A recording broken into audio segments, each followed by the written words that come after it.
Have you ever felt like no matter how hard you try, some things in life just don't go your way? It's like you're constantly fighting an uphill battle against an invisible force that just won't budge. Well, what if I told you that the secret to overcoming this isn't about pushing harder, but rather changing the way we see and interact with the world around us? This is where the ancient wisdom of Stoicism comes in, offering us a powerful lens through which we can navigate life's ups and downs with greater ease and resilience. Imagine for a moment that you have the clarity and calm to face any situation, not because you have control over everything, but because you understand what truly lies within your power to change.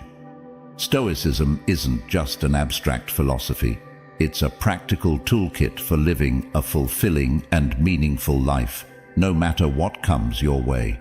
Today, we're diving deep into this transformative philosophy, exploring how we can apply Stoic principles to cultivate inner peace, strength, and freedom. From letting go of what we can't control to embracing challenges with grace and courage, Stoicism teaches us to focus on what truly matters, empowering us to live our best lives. So if you're feeling stuck, overwhelmed, or just curious about how to navigate life's complexities with more serenity and purpose, you're in the right place. Join me on this journey of self-discovery and growth as we uncover the timeless wisdom of Stoicism and how it can help us thrive in an ever-changing world.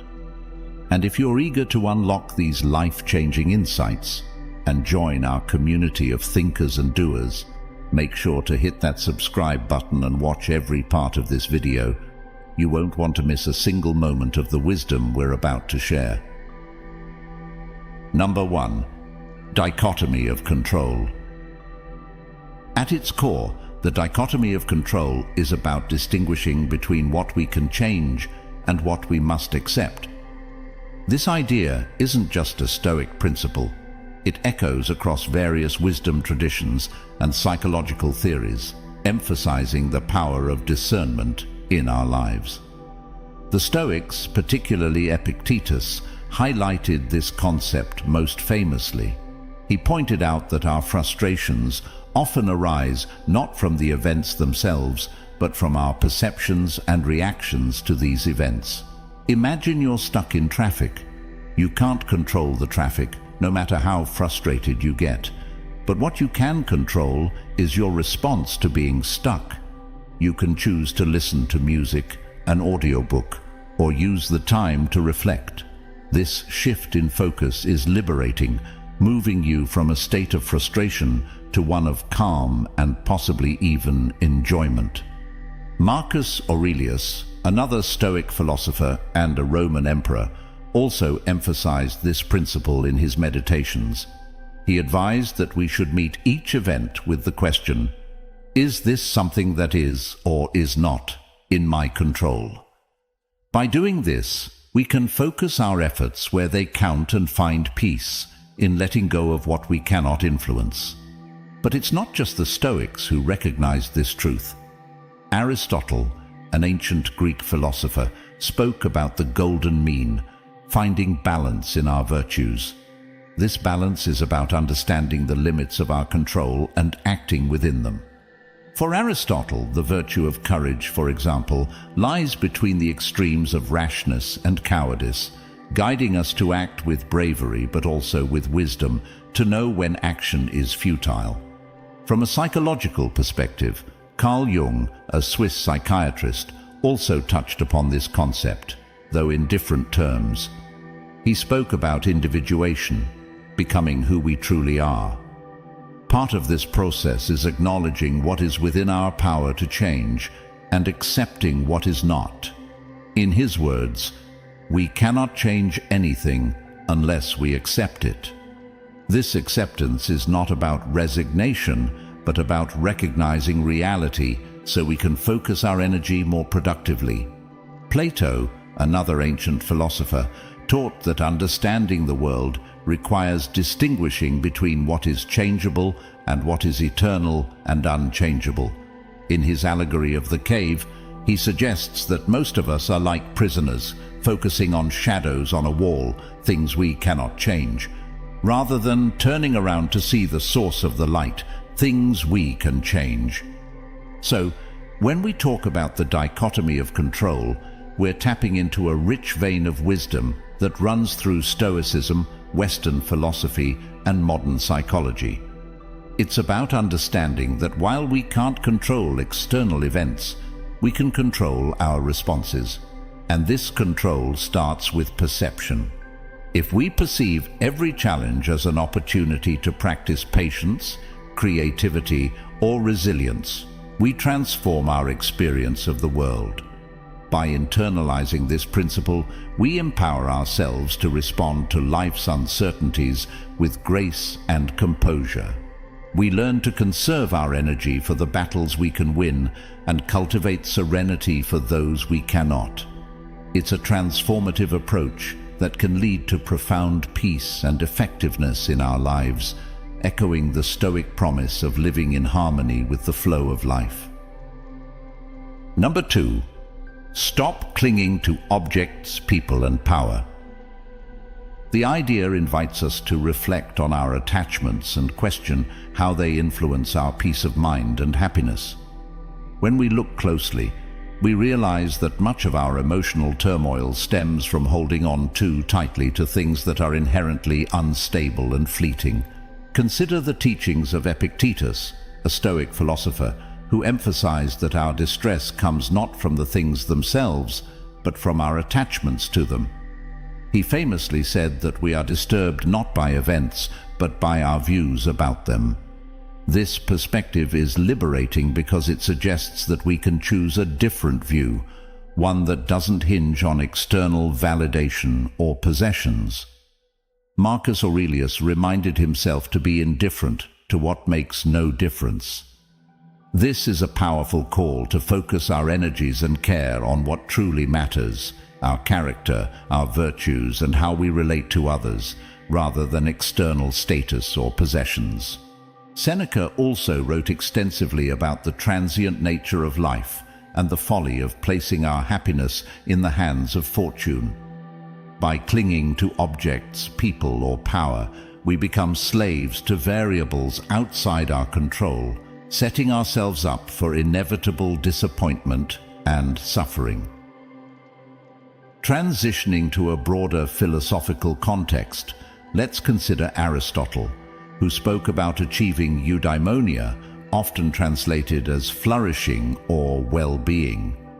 For Aristotle, true happiness is found in virtuous activity and fulfilling our potential, not in accumulating possessions or receiving others' admiration. Plato, too, invites us to consider what is truly valuable. In his dialogues, he often contrasts the world of appearances with the world of forms, the eternal, unchanging truths. Clinging to the former, he suggests, is like mistaking shadows for reality. It's the latter that offers true insight and fulfillment. And what does modern psychology have to say about this?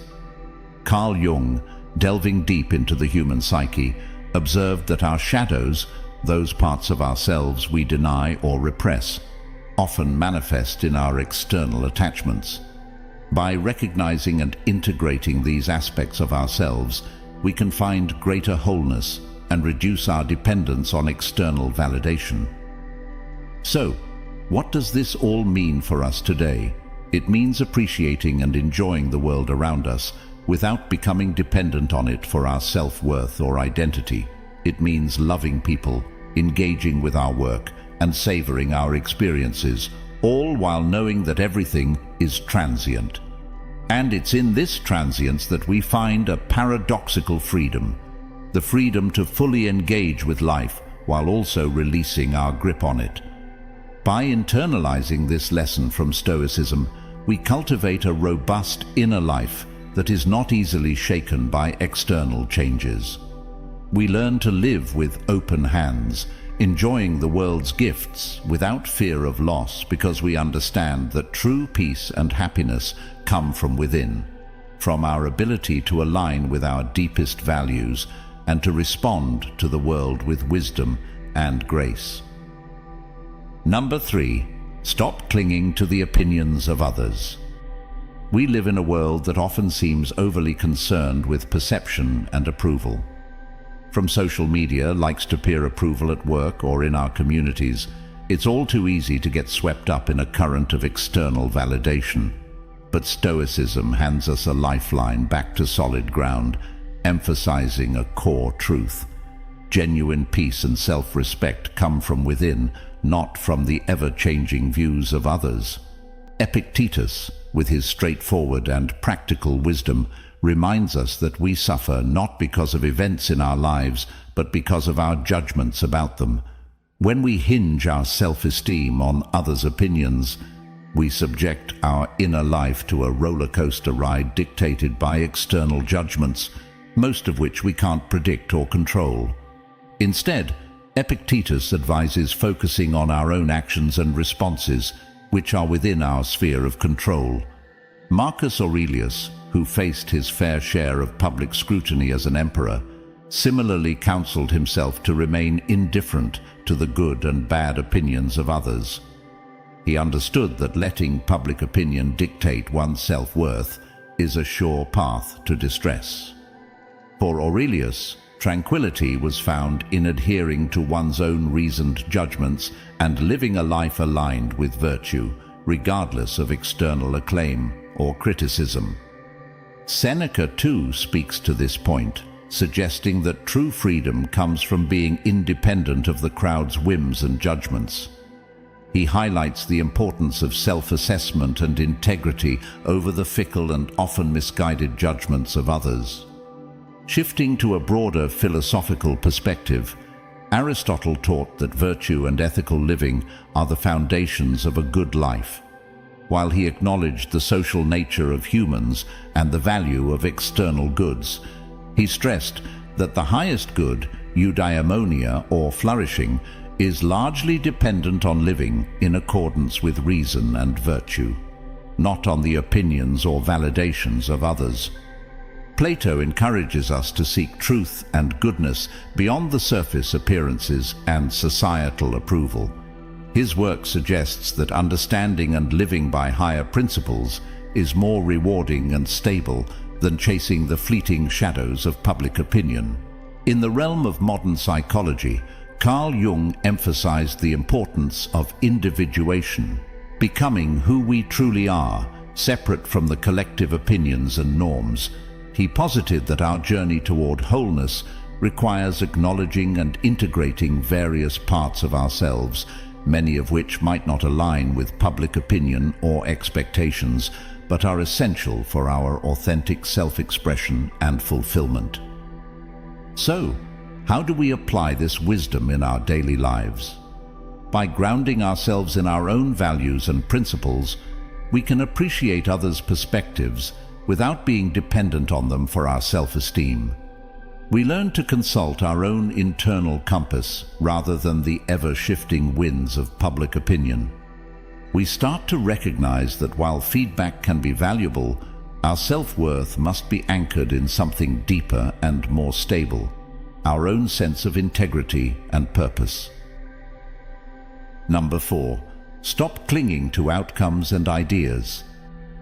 At the heart of this teaching is a recognition of life's inherent unpredictability. Despite our best efforts and most detailed plans, the future always holds a degree of uncertainty. The Stoics, understanding this, urge us to detach from specific outcomes and to embrace the process itself. This isn't about lowering our standards or not caring about results. Rather, it's about understanding the limits of our control. Epictetus articulates this by encouraging us to differentiate between what is in our power and what is not. Our efforts, intentions, and attitudes, those are within our control. The final outcomes? Often they are not. By internalizing this distinction, we free ourselves from unnecessary frustration and anxiety. Marcus Aurelius, in his Meditations, frequently reflects on the nature of change and the importance of adapting gracefully to whatever life presents.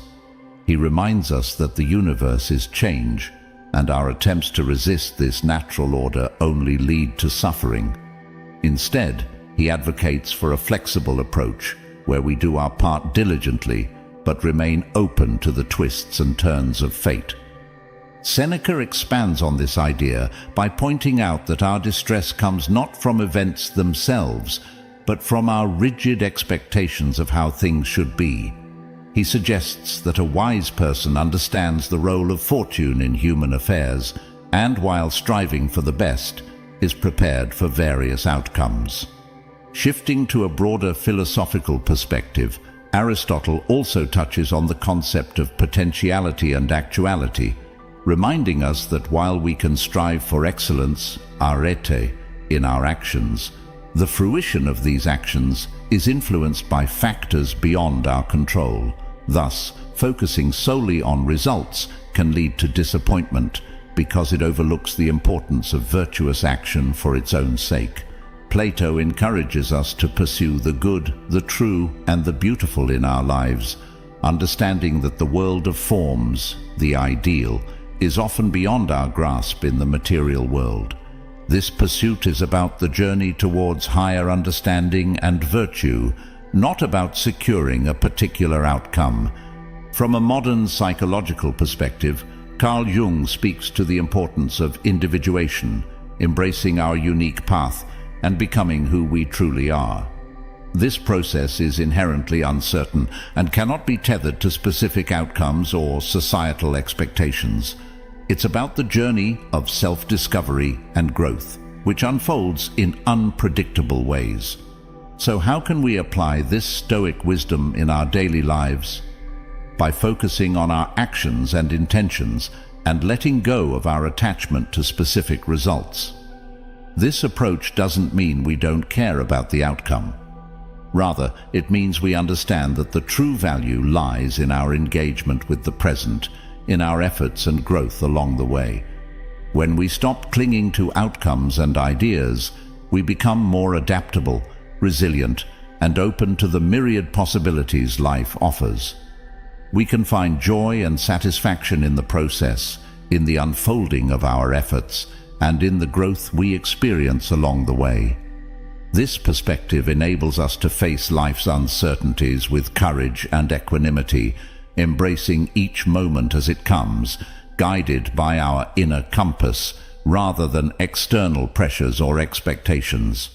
This Stoic principle invites us to live more fully in the present, to invest ourselves wholeheartedly in the journey, and to trust that, by doing so, we cultivate a deeper sense of peace and fulfillment, no matter what the future holds.